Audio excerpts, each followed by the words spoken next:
বাংলা ভাষা এবং বাঙালিদের ওপর অত্যাচারের বিরুদ্ধে হুগলির আরামবাগের গৌরহাটির মোড় সংলগ্ন এলাকায় তৃণমূল কংগ্রেসের পথসভা অনুষ্ঠিত হলো মঙ্গলবার।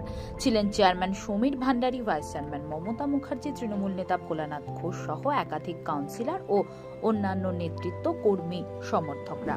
দেখুন বিস্তারিত। আজকে পথসভা হচ্ছে এখানে যে আরামবাগ গৌরহাটির মোড়ে। আমাদের আজকে পথসভার যে বিষয়টা হচ্ছে, লাগাতারভাবে বিজেপি আমাদের বাঙালি, আপামর বাঙালিকে এবং বাংলা ভাষার উপরে যে সন্ত্রাস চালাচ্ছে তার বিরুদ্ধে আজকে আমাদের এই প্রতিবাদ সভা এবং এই পথসভা এই কারণেই করেছেন আমাদের আরামবাগের চেয়ারম্যান মাননীয় সমীর ভান্ডারী মহাশয়ের নেতৃত্বে। আমরা সমস্ত কাউন্সিলররা এবং আমাদের তৃণমূল নেতৃত্ব অনেকজন আছেন, আমি আর নাম বলছি না, আমরা সবাই সমবেত হয়েছি।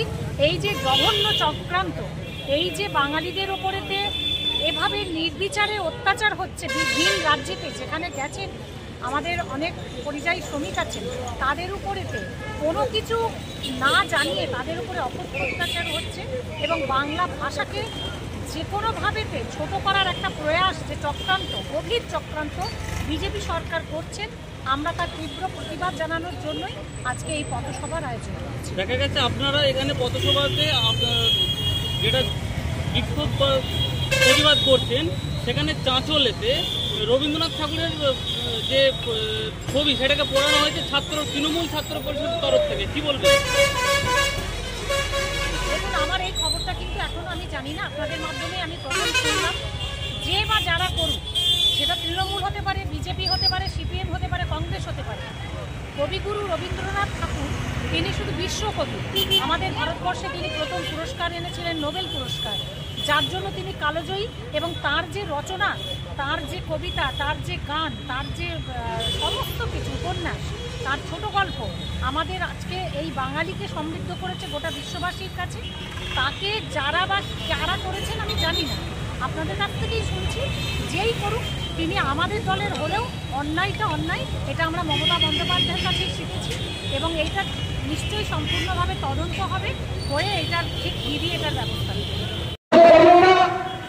যে আজকে আপনারা বলেছিলেন, আমরা তাই আমাদের ভোট দিয়েছিল আসামের মানুষ, যেখানে এনআরসি চালু হলে শুধু মুসলমানদের তাড়িয়ে দেবো।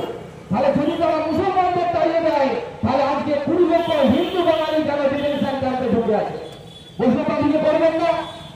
একইভাবে এনআরসির বিকল্প রাস্তা এসআইআর দিয়ে তারা সারা ভারতবর্ষের নাগরিকত্ব যাচাই করতে চাইছে এবং যারা ভোট দিয়ে তাদেরকে ক্ষমতা রয়েছে তাদেরকে নাগরিকত্বহীন করতে চাইছে এই বিজেপির গভর্নমেন্ট।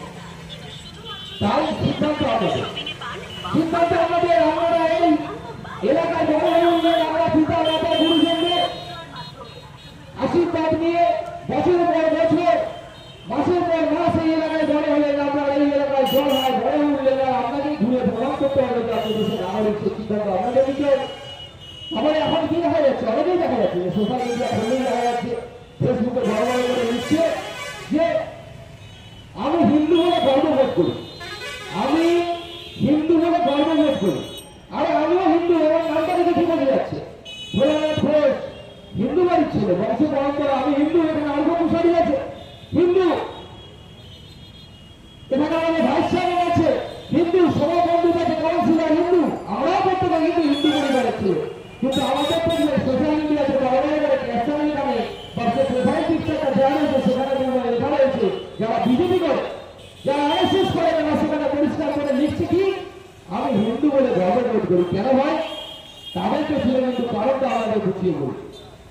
আপনারা দেখুন, আমাদের যদি 5 পুরুষ 10 পুরুষ যদি পিছনে জায়গায় দেখবেন, আমরা প্রত্যেকেই শূদ্র ছিলাম, সেই সময় শূদ্র ছিলাম, অর্থাৎ সিভিলটায় ওবিসি, আমার বাবার কাছে মানুষ, অর্থাৎ প্রত্যেকেই ভারতবর্ষের মূল নিবাসী। সেই সময় রাজতন্ত্র চলছে, সেই সময় অনেকেই ইতিহাসে করে থাকবে ব্রাহ্মণ, ক্ষত্রিয়, বৈশ্য, শূদ্র। সে সময় শূদ্রদের কোনো অধিকার ছিল না, তারা চাষবাস করতে পারবে না, বিবাহ করতে পারবে না, তারা পড়াশোনা করতে পারবে না, এরকম অধিকার থেকে তারা বঞ্চিত ছিল।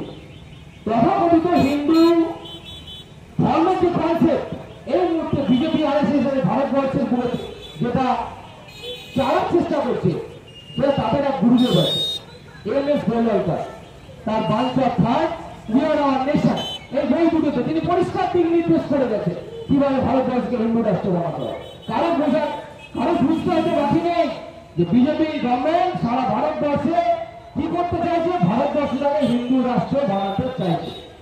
তাদের কনসেপ্টটা কি, ভারতবর্ষকে হিন্দু রাষ্ট্র বানাতে হবে। আমি তো পরিষ্কার বলছি, তাদের যে গুরুদেব MS গোয়েলকার, তার branch of third we are hour nation, এই বই দুটিতে তিনি পরিষ্কার দিক নির্দেশ করে গেছেন কিভাবে ভারতবর্ষকে হিন্দু রাষ্ট্র বানাতে হবে।